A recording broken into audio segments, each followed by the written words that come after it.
Kimyo muhandisligi deb yoziladi. Bu demak nimaga sig'ar ekan?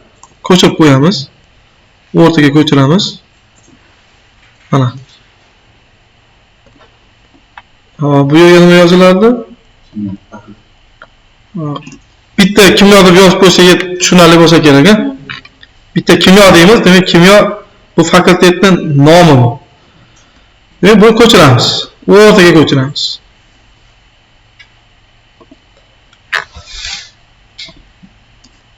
Demak, qaysidir bir bizda amal noto'g'ri ketadigan bo'lsa, klaviaturadan Ctrl Z deb bosib orqaga qaytsa bo'ladi, Ctrl Z. Endi mana bu sohaga nima yozilardi? Amaliy ish nomi. O'shaning uchun buni qarang. Amaliy ish nomini qaysi dillari demak bir qatorga sig'ishi mumkin. Qaysi dillari ikkita qatorga sig'ishi mumkin. Qaysi dillari uchta qatorga sig'ishi mumkin-da. O'shaning uchun mana bu yerda biza demak darsda ikkita qatorga sig'adigan tarzda joylashtiramiz. Buni ham mana ikkita qatorga chizganda oldin mana midpoint tanlab olaman. Midpoint tanlayman. Demak interval bo'lish kerak. Mana bu yerda 2 mm chiziqlarni demak orasida ham nechadir millimetr bo'lishi kerak. Demak 2 mm chiziqni olamiz. Demak buni kaplyat qildik. Buni kaplyat qilib tepaga suramiz. Necha millimetr? Demak bu 2 mm ni tagi. 3 mm siljitaman. 3 mm. Uni keyin yana nechaga siljishim kerak? 5 ga siljishim kerak bo'ladi. Tabni bosamiz 5. O'shanda 2 mm hosil bo'ladi. Demak, pastga tomondan necha? To'g'ri, o'shani nima qilmaylik, ya'ni mana shunaqa qilib yana 3 mm 2 mm qilishimiz mumkin-ku. Buni yana qanday qilish mumkin? Mana buni kapelyat qilamiz. Mana bu yerda zerkalli degan tushuncha bor. Zerkallidan foydalanamiz. Zerkalni tanlaymizda, bu yerda demak qaysi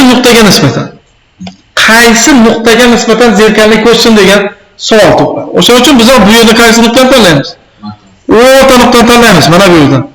Nuqtani bitta chap tomonni, sichqoncha chap tomon bir marta bosamizda, pastga tomon aylantiramiz mana. Mana zerkalli ketdi. Mana.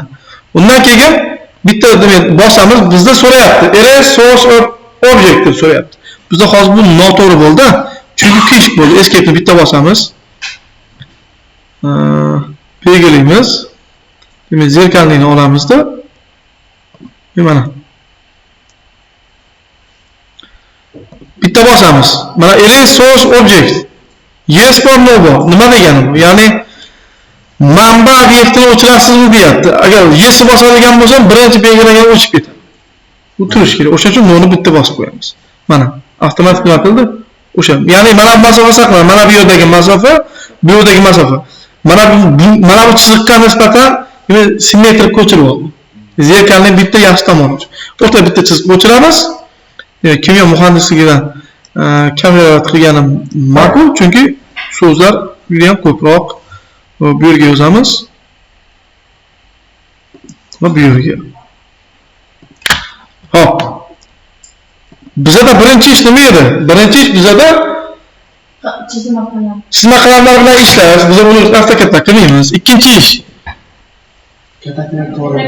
kvadratlar to'g'rini chizish. Yozamiz mana shu. Chunki birinchi ish qalam bilan-ku. Uni qilmaymiz. Biz kvadratlar o'zi bitta nimaga sig'adimi deyman? To'g'rini chizish. To'g'rini chizish. Bitta qatorga sig'ar ekan-a? Demak, bir qatorli. Agar bitta qatorga sig'maydigan bo'lsa, mana shunga ikkitalik qilib yaratib olishimiz kerak bo'ladi. Hop, endi bizga bularni o'chirib tashlaymiz.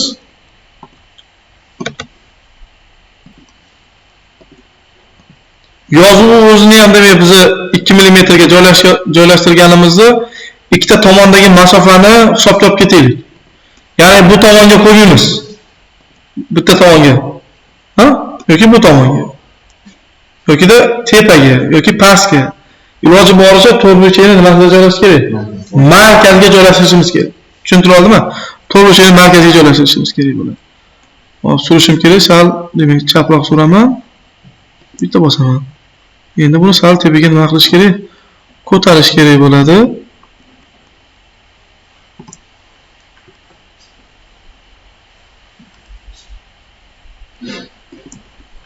Mana kvadratlar to'g'rini chizish. Biz faqat nima qilamiz? Demak 2 mm chiziqlarni endi o'chirib chiqsam bo'ladi. Delete bosamiz. Mana.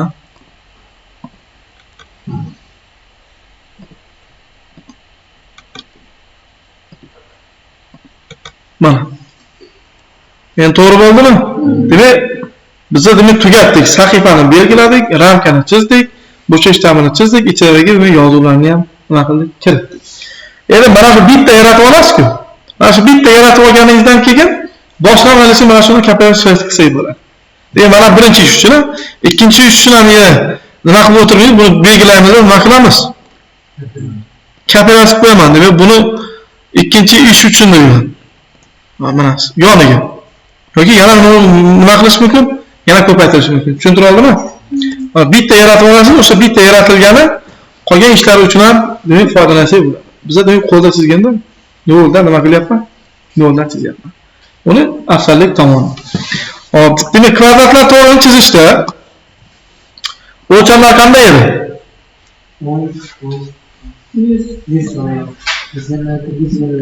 100 ga 100. Demak 100. Demak 100. To'g'rimi? Yana nima bor? Ikkitami? Bittasi 5 ga. Bittasi 50 ga 100 demak. Bu 50 bo'ladi. Bu demak 100 bo'ladi. Nimaga noto'g'ri? 5 ta. 10 bo'ldi. Ha, 10 bo'ldi. Hop. Ha, 50 va 100 balandligi enter. Hop, mana bu kvadrat qanday edi? O'rtadan ko'rinadi mana. O'rtasini ko'rsatib beradi. Bo'lingan edi. Bu ham bo'lingan. Bu ham demak o'rtadan nima qilingan? Bo'lingan edi. Hozir ikkalasi bitta chiziqda yotgani yo'q. Tagi har xil bo'lyapti. Uni keyin nima qilsak bo'ladi? To'g'lasa bo'ladi. Hop, bu demak ochiq qoladimi? Yo'q. Ha. Gorizontal chiziqlarni chizib chiqamiz. Xo'p. Mana bu bo'yicha chizib olsam bo'ladi. Ha? Hammasiga ishlangan bu. Qanday? Pastga qarab. 10 chiziq chizamiz. Hammasiga ishlangan. Aha. Mana hozir bitta chiziq chizyapman. Yana qanaqa deyapsiz? Shuni ha, o'shani o'zi kapitalizatsiya qilsak bo'ladi. 10 millimetrdan hammasi. Pastga tomon necha yozishim kerak? 10. Keyingisi 20. Keyingisi 30, 40, demak 50 yo'qmi? 50 bor. To'ppa-to'g'ri 60 aytyapti. O'ylanyapti-da. Mantika ham kerak ekan. 70, keyingisi 80, 90. Bo'ldi. Endi qarang, chizib oldimmi? Birinchi mana bu kerak emas menga. Birinchi shunday qiladi. Birinchi kerak emas, men chizib oldim, bu o'chib tashlayman. Endi qarang. Mana buni belgilaymiz. Nima qilaman? Buni belgilayman. Nima qilaman? Nima uchun belgilayman? Vertikal chizib o'tirmayman. Shuni o'zim nima qilib kapitalizatsiya qilib 90 yozga bo'lib qo'yishim kerak. Unaqa funksiyalar bor-ku. Kapitalizatsiya qilish bor, rotate bor mana. Nima qilish? Buni kapitalizatsiya qilib 90 yozga bo'lib qo'ysam bo'ladi. Tushunarlimi? Undan menga bitta yordam chiziq kerak bo'ladi. Yordam chiziq mana buni yana olib turib mana bunga kapitalizatsiya qo'yaman. Buni hozir tushuntiraman nima uchun kerakligini. Buni belgilaymiz. Bularni belgilab chiqamiz. Mana qaysi? Birinchi to'rtburchak bor, hozir to'rtga bo'lib birinchisi shunday qilardi-da, kattalarni chizib qo'ygan. O'chib chiqasizda uni keyin. Hop, buni olamizda nima qildik? Buni olib kapitalizatsiya qilamiz. Dastavval kapitalizatsiya qilganda mana bu yerda nuqtani demak faqat mana bu yerda ushlash kerak degan joyi yo'q. U ishi maqsaddan keladi. Men mana bu yerdan tanlayman. Shu yerga mana qarang, tushadi. Ko'rdingizmi? Xohlagan joyga nishkani boshlaydi. Bitta olamiz. Endi nima qilamiz? Buni Yana belgilayman, endi nima qilaman? Ko'chish. 90 gradusga buraman, rotate bosaman. Endi bizga nuqta kerak bo'ladi. Mana bunda olaman. Endi mana 90 gradusga burganda mana ko'rdingizmi? Mana bu 90 gradusga yoqib qo'yganligi uchun sirasi 90 gradusga nima qiladi? Agar bu yoqmasa mana qarang. Ko'rdingizmi? Ay 90 gradusga bo'lganligi uchun 90 gradusga yoqib qo'yamiz. Pastga tomon mana. Endi mana ko'chdi. Endi nima qilaman? Buni belgilayman. Kapilyatsiya qo'yaman, ko'chiraman. Kapilyatsiya qilish kerak emas-ku. Ko'chiraman. Mana nuqtadan olamanda 90 gradus o'chirib qo'yib bu yerga boraman mana. Mana shu birinchi nuqta nima uchun kerak bo'ldi mana. Mana bu endi mana bu o'chirib tashlayman. Kerak emas. Bu ham kerak emas. Endi qarang. Mana bunda faqat bitta o'zi nima edi? Faqat to'g'ri chiziq edi-ku. Mana birinchi katta. Uni qanday qilaman? Uni o'chiraman. Mana bu deliniyalar bor, oralarni. O'sha o'chiraman. Uning uchun mana bu yerda erase bor. Erase, o'chirish. O'chirishni bosaman. O'chirishni bosgan qayerlar bu ham? Buni o'chirishim kerak, buni o'chirishim kerak-a? Hammasini o'chirib oldi bu. Yo'q, bizga u kerak emas. Bizga bu demak erase tarasa hammasini o'chirib yuboryapti. Bizga u kerak emas. Bizga demak nima kerak? Oraliqni o'chirish kerak. Chiziqdan chiziqgacha bo'lgan oraliqni o'chiradigan bo'lakdan foydalanish. Uning uchun bizda mana bu yerda qaychi belgisi bor. Trim. Ikki xil bor. Extend bor, trim bor. Trim degani mana hozir ko'ylagimizdan bitta chiziq tortilib qoladi, ip tortilib qoladi. Nima qilaman? Yutib tashlayman. Qaychida kesib tashlayman. Yutib tashladigan bo'lsam, yana cho'zib chiqib ketishim. Shu qaychida. Ha, nima qilyapti? Qolgan oqsi joyini kesyapti mana. Hayotga to'g'ri keladi. Extend degan tushuncha bor. Endi bu hayotga to'g'ri kelmaydi. Extend degan joyga deylik, mana bu chiziq, mana bu yerda bitta tekstlik bor, yo chiziq bor. Mana chiziq kelyapti-da, tutashmay qolyapti. Extend tanlasangiz mana shuni yo'nalish bo'yicha bu yoqdan tutashirib beradi. Hozir ko'rsataman. Demak, mana qarang. Buni olamiz. Ikki xil holatda mana. Mana bitta chiziqni olyapman-da, to'g'ri chiziq chizyapman mana. Mana qarang, mana shu yergacha chizdim, to'xtada. Uni mana shu yergacha tutashib qo'yishim kerak. Mana bundagi trimdan foydalanadigan bo'lsam, oraliqni o'chiradi mana, ko'rdingizmi? Oraliqni o'chiradi. Endi extenddan foydalanadigan bo'lsam, extend mana bu uchun foydalanadi, mana bu uchun foydalanadi. Chunki bu mana bu yerga nima qilish kerak? Tutash kerak. Buni bosadigan bo'lsa, mana ko'rdingizmi? Avtomatik tutash kerak bu yerda oldidagi to'siqgacha yoki chiziqgacha. Tushuntirdimi? Biz hozir qaysidan foydalanamiz? Birinchisidan foydalanamiz, ya'ni trim, qaychi belgisidan foydalanamiz. Qaychini belgilaymanda, biz sochon chapdan bosib turib yurgizaman, qayergacha o'chirishim kerak. Shu yergachami? Mana o'chirdimi? Mana o'chiradi. Hop, bu ham o'chirish kerakmi? Ha, buni ham o'chirish kerak. Undan keyin buni ham o'chirish kerak. Endi to'g'ri kelyaptimi? Ikkinchi kvadrat xuddi shu ko'rinishdamidi? Buchi. Bu uchinchini o'tkazamiz bir tomonga. Ha, 45 gradus. Qaysi tomonga? Bu tomonga o'tkazamanmi?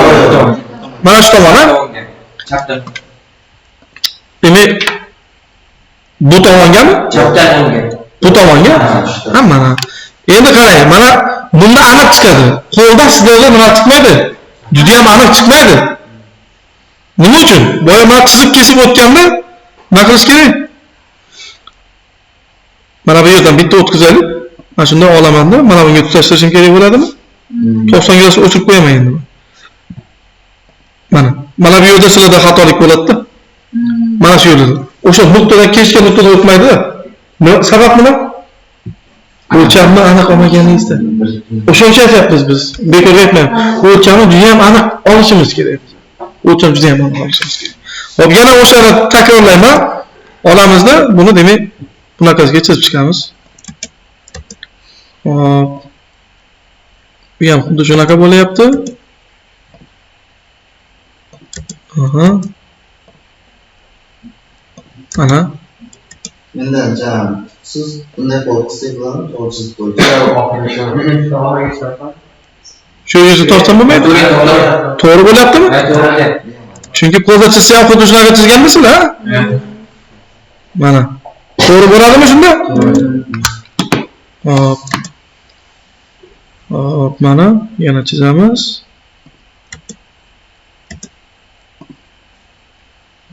Buni men noto'g'ri bo'lib qoldi. Mana pastga. Bu yerga. Aha. Ha, mana. Endi to'g'ri kelyapti. Endi buni bunaqasiga bitta chizib qo'ya qolaylik. Ha? Shunday bo'larmidi ikkinchi kvadrat? Ikkinchisi shu kres bo'ladi. Shuni ham. Endi mana buni hal qilaylik endi. Bunga bu qanaqa edi? Birinchi x chizaman. X chizamiz. Diagonal chizaman. Bunda juda ham oson ekan. Xato ketadigan bo'lsa, o'sha tuzayman. Xohlagan paytimda chizmani tuzata olaman. Narigida asabiylashib o'tirasiz. Lekin qo'lda qilinadigan ishni siz sabrli qilib chiqarish kerak. Tushuntirib oldimmi? Sabrga o'rgatish kerak. Kimlarga sabrga o'ynaydi, kimlarga bilmadim. Hop, keyingisi O'rtasidan boshlayib har 5 kvadratlarni chiqarib har 5 mm. Diagonaldan 5 ga, har 5 mm. 5 mm. uni qanday qilaman? Ana o'lcha degan. O'lcha olib kelgan 5 degan bo'lgan. Oltiga. 6dan Ortiga. ichiga 5. Xo'p, men diagonal bor. Mana shunimi? Shuni? Nechta gazashim kerak? 5. Teng 5 ta bo'lakka. Yo'q, 5 mm-dan. 5 mm. 5 mm dan. Yo'q, mana shuni hozir bitta uzunligini o'lchab olaylik, o'shani nechtaga bo'lishini hozir o'ylab ko'ramiz. Mana bu yerdan olamiz-da. Xo'p, endi qaysini tanladim men hozir? Burchakgacha. Biz hozir lineal tanladik, o'lchagandan. Lineal emas edi, bizda mana buni tanladik. To'g'ri chiziqlarni vertikal, gorizontal to'g'ri chiziqlar o'lchash uchun linealdan foydalanaman. Qiyoq chiziqlar uchun ikkinchidan foydalanaman. Buni oldim. Buni olib turib, demak qayerdan qayergacha? Shu yergachami? O'zi to'g'ri qo'ydimmi? Hozir yana yaqinlashtirib ko'ramiz. Demak, buni olamiz. Mana shu yerda nima ekan? Sal boshqa joy tutashgan. Mana shu nuqta, ha? Mana shu yergacha. Mana 35 va 36 ekan mana. Hop. Nechta bo'lak? 6 ta. Teng 6 ta. Hop, 6 ta bo'lakka qanday bo'laman? 5 ta. 5 mm. Yo'q. 5 ta bo'ladi. O'zi 6 5 30. kitobda ham 5 ta bo'lsa. 5 dan nima? Shu 5 dan balki mana bunaqa bo'lmasa bo'ladi. Mana chiziq bo'yicha. Chizib qo'yishami? Qayerdan olmadi? Qayerdan? Mana bu 3 ta olmadimi? Ha, o'sha 3 ta olish kerak. Hop, 5 ming bo'ladi. markazdan olib kelsak, markazdan kelmay qoladi. To'g'ri. O'rtada ochiqlik qolish kerak. Bu tomondan bir xil taqsimlash kerak. 5 mingni qanday chizaman hozir? 5 mm mi? Aha. 15 bo'ladi. 90 gradusni olib 90 gradus ochib 15. Mana bundan bungacha 5 mm bo'lish kerak-da. 95 metr yoziladi. 5 mm nima qilish kerak? Yozish kerak, ya. Oldin burchak o'lchab olaman. Burchak o'lchab olaman. Qanday burchak? Hozir men 5 mm deb yozadigan bo'lsam, mana bu yerga, lekin mana bu chiziq necha gradus bo'yicha o'tyapti? Mana bu chiziqda. 45. Ha. Mana bu chiziq bunga nisbatan, lekin bunga nisbatan necha gradus bo'ladi? O'shani hisobga olish kerak. Yana bu yerda ikkita bo'lib ketadi. Birinchisi nimani bildiradi? 5. Chiziq uzunligi, ikkinchisi burchak. Tushuntirdingizmi? 5 mm qanday chiziq? Hozir 5 ketdi. 135 ketishi nima qilaman? 90 ga 45 qo'shsa 135 bo'ladi. Tabni bosaman. Necha deb yozaman? 135 deb yozaman. Enter. To'g'ri keldimi? Keyingisi. Keyingisi ham 5, lekin keyingisi 10 bo'ladi. 10 bo'lmaydi-da. Nega? Chunki mana bir chiqqan bo'ladi, mana bu odamlar tayyormi? Mana bu yerda mana bu. Necha deb kiritaman? 5. 5 kiritaman. Necha graduslikda? 135. Nechta bo'lak bo'ldi? 2 ta bo'ldi. Yana 5. Demak 135. Keyingisi 5 bunu cevaplayabilir. Yana o'shani davom ettiraman. Xato qilmadimmi o'zi? Bitta joyda mana bu yerda. Nimaga mana shu yerda noto'g'ri bo'lyapti? Yo'q, noto'g'ri bo'lmayapti deb uzoqda shunaqa ko'rsatyapti. Uzoqda shunaqa ko'rsatyapti. Qaysi? To'g'ri. Yana oxirgisimi mana bu? Yo'q, yana bir narsa, shu oxirgisi. Mana bu oxirgisi. 1, ikkinchi dedim. Ketdi. Endi nima qilaman? Bir bor, ha? Ikkita bor. Yo'q, pastga chizib tushamiz. Qanday chizib? Pastga mana o'shani pastga chiqaramiz. 90 gradusni yoqasiz. Chizib tushiraymi? Bitta ham rektangl o'zidan foydalansam bo'lmaydi? Rektangldan anlasam. Uning uchun nima qilaman? Uning uchun har bittangizdan fikr so'rayman. Nima qiling? Mana qaysi vaziyatda kelgan paytida yig'ilishib, bitta yig'ilib kelib paket qilib turib, o'ylashinglar qanday qilishimiz ketdi. Mana shunday. Tomonga o'lchash kerak-da, qasd. O'lchamasiga nima qilaman? Qanday gapyapman? Endi. Yana mana to'ppa to'g'ri aytyapti, bu tomonni ham xuddi shunaqa bo'lib tikilyapti bu aytyapti. Mana endi sizlar yana o'zingizlar topyapsizlar, muammo yechimni. Kapirat qilib o'tirmang domla deyapti. Mana bu yerda o'zi shunaqa buyruq bor, o'shani zerkalli qiling deyapti-da. Shunaqami? Shunaqa bo'lyaptimi? Buni olamiz. Lekin turg'uchak o'sha rektanguldan foydalansa o'zi to'g'rimi? Mana shu nuqtalarga ketib qo'ysak. To'g'ri turing. Buni siz aytayotganingiz mana buni olamiz, to'g'rimi? Mana bu yerga qo'ying deyapsiz. Mana shu. Aha. Keyin ikkinchi nuqtasi qayerga qo'yaman degan savol tug'iladi. O'sha uchun mana buni aytayaptiki, mana bu yerga xuddi shunaqa bo'ling deyapti. Buning uchun mana shu bu tomonga shu o'lchab qo'yib keyin mana buni o'zi nima qilishim kerak bo'ladi? Stavit qilish kerak bo'ladi.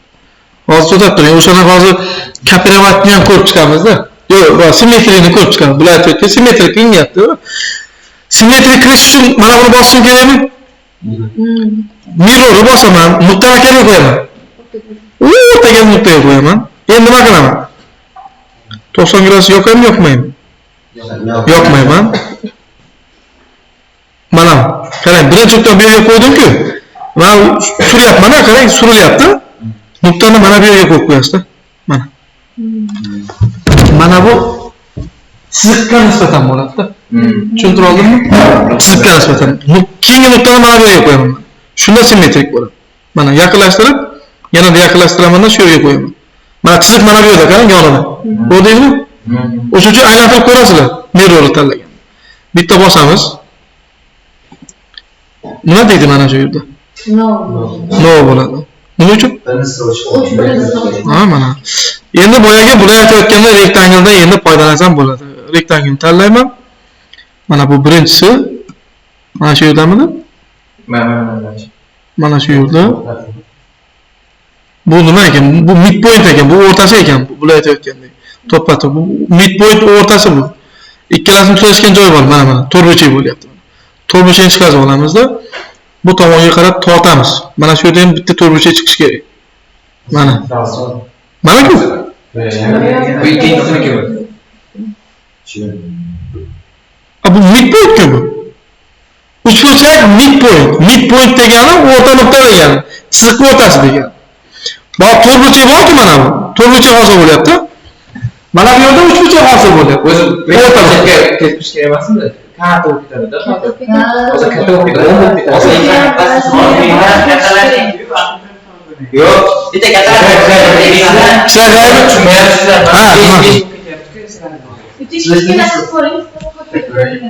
Bosaymi, chapdan bir marta keyin kichraytirib ko'raymi? Bosamanda kichraytiraman. Yana kattalashtiraymi yoki mana? Ha. Ko'r ekran. To'g'rimi yoki noto'g'rimi? Mana bu qarang, yana aytaman. Ixtiyoriy to'g'ri chizsa, ixtiyoriy to'g'ri chizganda o'rtasi nuqtani topish kerak. O'rtasi nuqtasini sizga ko'rsatib beradi, shuncha bo'lsangiz bo'ldi. Midpoint bo'ladi, uchburchak hosil bo'ladi-da. U chiziqning o'rtasi degan ma'no bo'ladi. Endi bu yerda to'rtburchak belgisi bor-ku. Bitta to'rtburchak keldi, ikkinchi to'rtburchak tugagan joyda yana nima qilib ketdi, o'shadan boshlab ketdi. ikkita to'g'ri chiziqda tutashgan joyi to'rtburchak shaklda chiqazib beryapti. Endpoint. Endpoint degani oxirgi nuqta degani. Tugash nuqtasi deymizmi yoki oxirgi nuqtada tugash nuqtasi oxirgacha. Keyingisi ham nima qilaman? Mana shunaqa qilaman-da, mana bu to'rtburchakni chiqazib olay. Mana shu yerda, mana bu yerda bitta to'rtburchak bor. Mana bu yerda bitta to'rtburchak. Endi to'g'ri kelyaptimi? Mana to'rtburchak.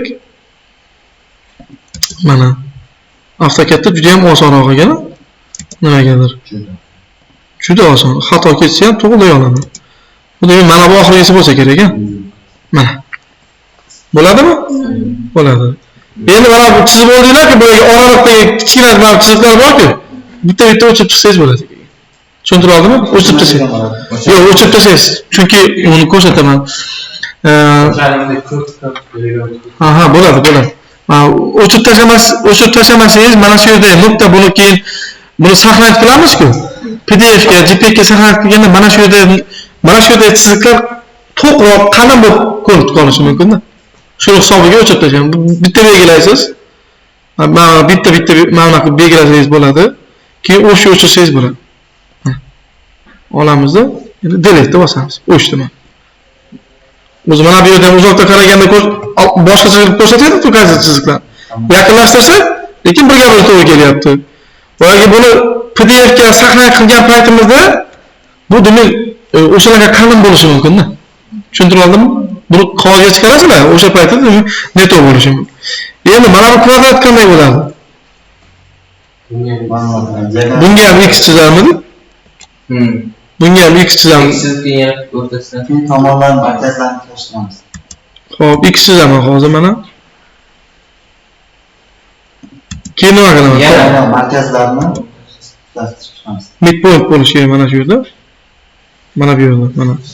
90 gradus yoqib qo'yaylik. Buni olamiz. Qayergacha? Mana shu yergacha ko'rsatib beryapti. Keyingisi bu yerda endi midpoint ko'rsatmaydi. Buni qanday qilamiz? Biz bitta to'g'risi qo'yib shuni ko'rsatamiz. Ha? Buni nima qilamiz? Buni olaman. 90 gradusga bursammi yoki Ko'rsataymi? Mirror qilsammiki? Unda kapiravat qilishim kerak bo'ladi. Kapiravat qilishim kerak. 90 gradusga buramiz hozir. 90 gradusga qayerdan buramiz? Mana bu yerdanmi? Mana shundaymi? Bitta burib oldik. Uni boshqatdan nima qilishim kerak bo'ladi endi? Boshqatdan mana buni o'zini chizib olsam bo'ladi. Yoki mirror qilsangiz ham bo'ladi. Endi nima qilaman? Endi shu nuqtalarni mana bunaqamida bitta 90 gradus o'chirib qo'yaman bunga ham. Hop. Mana. Keyin shuni degan mana bu yermidi? Bu yerda demak kub hosil bo'ladi, kvadrat. Yana bittami? ichida. Uni ichida yana bitta bo'lishi kerak.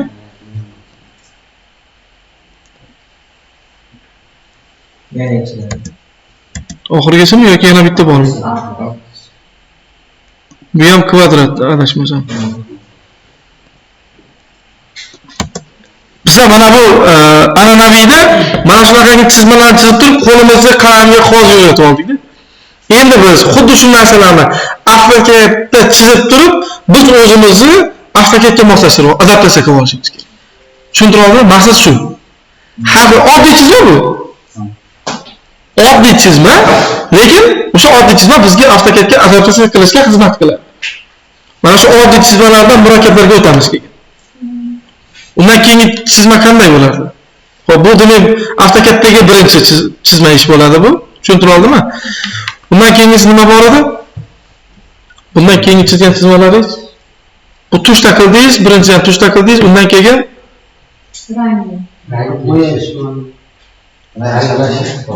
mayli shriftni mana bu yerda yozdinglar, u shart emas. Shriftni bermayman, faqat chizma bilan ishlaymiz biz. Bo'ldi shuda. Yo'q, shuni mana rankani o'zida chizib mana buni bo'larmidi? Ha, bo'ladi.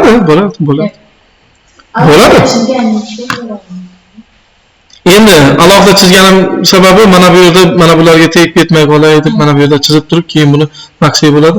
Xo'p, mana shu chizmani birato'lasiga nima o'rtaga joylashtiraylik. Mana o'rtada mana bu ramkani hisobga olish kerak. Mana shu ramkani nisbatan o'rtasiga joylashish kerak. Undan oldin mana bu bilan bular orasidagi masofa necha millimetr? 10. 10 millimetr. Demak, mana bular hozir bitta chizib olib kelib olaylik. Nima qilaman? 12 degan o'rtacha chizishga hisoblaymiz. Shuni markaziga joylashtiramiz. 18 ga 12 midi? Kvadratida? To'g'ri. 18 ga 18 midi? 180 ga 180 ga 120 bo'ladi. Shuni Endi mana buchi. Bu yoqqa hamma birdan. Xo'p, buni joylashtirishim kerak. Buni olaman. Buni demak mana bu yerga olib turaman-da. Chizma orasidagi masofa necha millimetr qolgan bo'lishi kerak? 1 ga 1 midi har tomondan? Xo'p, bu yerga olib boraman. Mana shu yerga olib turaman-da. Sekin surib ko'raman. Yo'q, bo'lmaydi bu. Mana shu yerga bitta nima chizib olsak bo'lar ekan. Nima chizamiz? 10 ga 10lik bitta kvadrat chizib olaman. O'shanda nima bo'ladi? Ishimiz oson bo'ladi. 10 ga 10. Hop, buni olamizda. Endi bitta o'zini surib qo'ysak bo'ladi. Bu burchagini olamiz va bu yerga tutashtirib qo'yamiz. To'g'ri keladimi? Hop, keyingisichi. Bu tomonga? Nimaga? Mana bu yerdan yo'q, bu yerga bitta to'g'ri chizib qo'ysam bo'lmaydimi? 10lik. Mana shunaqa qilib. Nima uchun? Mana buni olib kelib qo'yib, bitta uchini shunga nima qilaman? Tutashtirib qo'yaman. Yoki bundan ham oson varianti bo'lishi mumkin. Sizlar tushunasiz-ku, o'sha paytda oson yo'lni o'zingizlar topib olasizlar. Nima tutashmayapti bu? 90 gradusga o'chirib qo'yamiz, ha? Endi mana chiziq uchiga. Bo'ladimi endi? Xo'p, endi buni o'chirib tashlaymiz. Endi mana shu chizmani belgilaymizda bitta guruh qilib qo'yaylik. Hozir bular har bittasi alohida belgilanyapti, mana qarang. Har bittasi alohida. Bizda michkani olib borganda hammasi bittada belgilanadigan bo'lsa. Mana tugatib qo'ygan, mana belgilaysiz. Chizmani belgilagandan keyin sichqoncha o'ng tomonni bosasiz. Mana shu yerda guruh degan keladi. Guruh degani guruhlash. Guruhni bitta bosamiz. Endi qarang, endi belgilab ko'raman. Hammasi bittada bo'lyaptimi? Endi buni ajratish nima bo'ladi? O'sha o'ng tomon. Belgilaymizda o'ng tomonni bosib turib, guruhga bosib ungruh qilamiz. Ya'ni guruhni ochish degani bu. Guruh ungruh bosadigan bo'lsak, mana alohida belgilaymiz. Tushuntirib oldimmi? Nima uchun guruhlayapman? Ko'chirish oson bo'lishligi uchun. O'ng tomonni bosamiz, guruh. Ya'ni bitta element qolib ketmasligi uchun-da, shunaqa bo'lib qolishi ham mumkin. Endi buni qarang. Mana shuni mana bu chizmani buni o'rtasiga joylashtirishimiz kerak. Shunaqami? Xo'p, uning uchun buni belgilaymiz. Endi qarang. Mana bu chizmani o'rtasidagi nuqtasini ko'rsatyapti mana. Mana. Endi nima qilaman? Surishni bosaman, nol bosaman-da, o'rtadagi nuqtasini topishim kerak mana. O'zi ko'rsatib beradi, o'rtadagi nuqtani. Endi o'shani demak mana bu ichki ramkani o'rtasiga joylashtirishim kerak. Uning uchun ramkaga bitta bosib qo'yamiz, qarang. Uni ham bunasini ko'rsatadi, yo'q. Markazini ko'rsatadi. O'sha ikkita markazni bitta joyga olib kelib qo'yaman. Mana. Endi nimani o'rtasiga joylashtirdim? O'sha ramkani o'rtasiga joylashtirdim. Endi to'g'ri keladi. Xo'p. Endi buni hozir amaliy ishni saqlashni ko'rsatib olaman bitta. Mana AutoCADda hali ham biz ishlayapmiz-da. Endi mana shuni biz saqlashni qilishni o'rganib olaylik. Ya'ni AutoCAD versiyasini saqlashni ko'rsatib ko'ramiz. Undan keyin buni demak PDF ga yoki JPEG ga yoki buni rasm ko'rinishida saqlashga undan keyin ko'ramiz. Mana AutoCADda chizma loyihalarini saqlash uchun biz mana bu yerdagi AutoCADning tepasida chap tomonda A belgisi bor. Agar bosamiz, A'da qandaydir menyular ko'riladi. Mana shu yerga bizga kerakligisi qaysi? Save bor. Bu saqlanib qilish yokida biz nimadan foydalanamiz? Save asdan foydalanamiz. Nima farqi bor bu? Bittasi o'zini saqlaydi, bittasi nimadir, masalan, har ko'rinishni. Yo'q. Men savedan foydalanadigan bo'lsam, oldin AutoCADda ish saqlanib qilingan, yana uni ustida ishlayapman. Endi xafa ko'rsa save bosaman. Biz darsdan birdaniga birinchi foydalanuvchini xizmat chizib bo'lgandan keyin sevasi bosaman. Bu saqlanib kat degani. Tushuntirdingmi? Saqlanib katni save bosamiz. Undan keyin qayerga saqlanib qilamiz? Kompyuteringizda ixtiyoriy diskidan mana shu fan uchun nima ochinglar? Papka sazat qilinglar. Birinchi qiladigan ishingiz. Undan keyin men diskda men hosil qilganman. Telegram desktopda muhandislik va kompyuter grafikasi degan. O'sha uchun men ochib qo'yganman. Mana alohida ochganman. 3 ta haftaki muhandislik kompyuter grafikasi o'qituvchi videolar novaya papka deb qo'yganman-da, videolar ichida video saqlayman. Yangi sazat qiling mana bu yerga new. Nimadir? Demak, AutoCAD AutoCAD 2D. Ha? Nima degani? Ikki o'lchovli tasvirlar uchun. Mana bu yerda 3 yil deganman-ku, bu 3 o'lchovli tasvirlar yaratish uchun. Alohida nimalarga saqlayman. Topish oson bo'lishligi uchun ma'lumot. O'sha ichiga saqlayman. Papkaning ichiga nimadir? Demak, kvadratlar to'g'rini chizish. Demak, yozamiz bunga ism familiyamizni. Masalan, demak S.A. Yokida kvadratlar to'g'rini chizish deb saqlanib qilishingiz mumkin. Yokida birinchi nima? AutoCADdagi birinchi amal ishda, yokida birinchi amaliy ish qilish mumkin. Ism familiyadagi har doim bo'lsin. Chunki ertaga siz AutoCADda qilgan ishlaringizni kompyuterda ham tashlab berasiz menga. U chizmasini ham qog'ozdagisini ham beradi. Tushuntirib oldimmi? Xo'p, saqlanib qildim. Endi mana tepada mana joy ko'rsatilyapti mana. Mana bu yerda bu orqa tomonda diskda joylashyapti deyapti. Kvadratlar to'g'rini chizish degan. Mana bu yerda joylashyapti. Uni videoda ko'rib olasizlar. Endi mana shu chizmani biz demak PDF ga yoki JPEG ga eksport qilishni ko'rib chiqamiz. Nima uchun? Biz o'sha chizmani nima qilishimiz kerak? Chiqarish uchun. Yoki elektronik nimada ko'rish uchun. Tushuntirib oldimmi? Chiqarish uchun, nashr qilish uchun deymiz. Buning uchun printerga bosamiz. Printerga bosasiz. Mana bu yerda printer plotter degan joyda mana shu yerda name degan joy bor. Name. Mana shu non turgan joydan biz belgilaymiz. Uchirchiq belgisiga bosamiz. Mana shu yerda Microsoft Print to PDF degan tushuncha bor. PDF ga bosamiz. Ishlarimizni hammasini PDF ga saqlaymiz. Ya'ni nashr qilinadigan ma'lumotni PDF ko'rsatib saqlash degan ma'noni bildiradi-da bu. Bunga bitta bosamiz. Undan keyin paper size nima? A4, to'g'rimi? Orientatsiyaga bitta qarab qo'yamiz. Orientatsiya landscape, to'g'rimi? Chunki bu nima ko'rinishda bo'lyapti hozir? Chizma albomga ko'rinishda. Endi biz mana shu chizmani faqat mana shu chizmani saqlanib qilish uchun mana bu yerda printer oynasida plot area degan tushuncha bor. Ya'ni chiqarish hududi degan. Qaysi hududni chiqarish kerak, qaysi hududni saqlash kerak degan tushuncha. Mana shu yerda layout turibdi. Layout degani bu displeyda mana layoutdagi maket saqlanib qo'yiladi. Hozir buni bossangiz oppoq nima?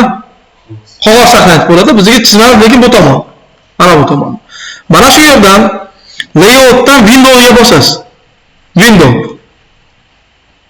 Window bo'lsa oyna bo'lib ketardi. Demak, window emas, ramka bo'ladigan bo'lsa extend ekan. Extendni tanlaymiz. Extendni tanlagandan keyin bitta center z plot bitta bosib qo'yamiz. Mana shu. Bu yerda demak, extend emas, window bitta bosamiz. Window ekan. Window bosamizda window orqali ramka tanlaymiz. O'zimiz chizamiz. Mana shundan mana shu oraliqgacha bo'lganini saqlanib qildingiz. Endi bu yerda qaysi nimani tanlayman? Mana shu yerdan birinchi nuqta tanlashim kerak. Mana bu yerda, mana qayergacha? Mana bu yergacha, mana shu oraliqgacha bo'lgan nima qil? saqlanch qil yoki pechat qil. Bunga bitta bosgandan keyin mana center sizlar tanlanmagan holatda bo'ladigan bo'lsa, centerni bitta tanlab qo'ying. Undan keyin previewga bitta bosib qo'ying. Mana bu sahifa bo'lyapti endi, auto sahifa bo'lyapti. Bu tomonda 30 mm. Qog'ozga chiqarganingizda ham o'sha o'lchovlar kelib chiqishi kerak. Buni qog'ozga chiqaramiz-ku. Nimaga orqaga bu tomonni o'lchaganimizda 30 mm kelib chiqishi kerak. Bu tomoni 5 chiqishi kerak. Bu tomoni 5 va hokazo. Tushuntirib oldimmi? Hop, preview bosdim, escape'ni bitta bosaman. Previewni oldindan bitta ko'rish degan. Endi mana bosaman. Endi OK ga bitta bosam, OK ga bossam bo'ladi, chunki biz PDF ga saqlanib qilyapmiz. OK bitta bosaman. OK bitta bosgandan keyin nima hosil qilyapti bu yerda? Saqlanib qilish nimaga? Demak, biz boyagi muhandislik kompyuter grafikasining ichidagi AutoCAD 2D ga ham buni AutoCADda saqladim, bu yerda ham nimani PDF ga saqlab qo'yaman. Nima deb nomladik? Kvadratlar to'g'rini chizish deb saqlayman. DVG'sini o'chirib tashlayman. DVG degani AutoCADning firmaning nimasi? Fayl formati. Tushuntirib oldimmi? Biz hozir PDF nomi kvadratlar to'g'rini chizish degan ism familiya orqali saqlanyapti. Turi nimada? PDFda. Seva bitta bosamiz. Ikkiga mana o'zi ketdi. Endi bitta tekshirib ko'ramiz. AutoCAD demak 2D. Mana boyagi bu AutoCADdagi chizma bu. Mana bunda hozir bitta chiqib ketib turaman. Trade 2 ga ketib qoldi. Yes, oxirgi amalni saqlanib qilasizmi deyapti. Yes bosib ketyapman. Mana AutoCADda asosiy ishlangan fayl mana bu DVG fayl. Undan keyin qo'shimcha kelyapti back fayl, ikkalasi birga yurish kerak. Tushuntirib oldimmi? Buni o'chirib tashlasangiz, chizmangizda qaysi joylari noto'g'ri bo'lib ketadi. O'sha uchun buni o'chirmaysiz. Mana bu bizning nimaga o'yilgan, PDF ga o'yilgan faylimiz. Buni ochib ko'ramiz endi. Xo'p, mana. Endi buni Home'ga borib bitta tomonga bo'lib qo'yamiz. Yaxshi chiqyaptimi? Yaxshi chiqyapti. Yo'q, buni kserokopiya qilinmaydi. Kserokopiya qilinmaydi. Demak, atabaysiz tekshirdi, chizdi va hokazo. Kserokopiya qilsa ham bo'ladi buni, to'ppa-to'g'ri aytyapsiz, lekin men uni sirasi sezaman-da. Tushuntirib oldimmi? Har bittangiz alohida AutoCADda menga chizib kelasiz va AutoCADda chizib ko'rsatib berasiz. Tushundim. Ko'zim oldida chizib ko'rsatib berasiz. Mana shuni hozir men chizib ko'rsatib berdimmi? Masalan, shunaqa qilishingiz mumkin, shu turlar bo'lib qoladi. Unaqa qila olmaysiz, menga o'tkaza olmaysiz. Ramkani chizib, ko'zim oldida ramkani chizib berasiz. Bo'sh shtamni chizib berasiz, swiftani joylashtirib berasiz. Mana bu uyda chizib kelasiz-ki, o'sha meni ko'zim oldida chizib ko'rsatib berasiz. Tushuntirib oldimmi? Faqat nima? Bitta yo'l, faqat bitta yo'l qolyapti. Faqat nima bo'lyapti? O'rganishingiz qolyapti.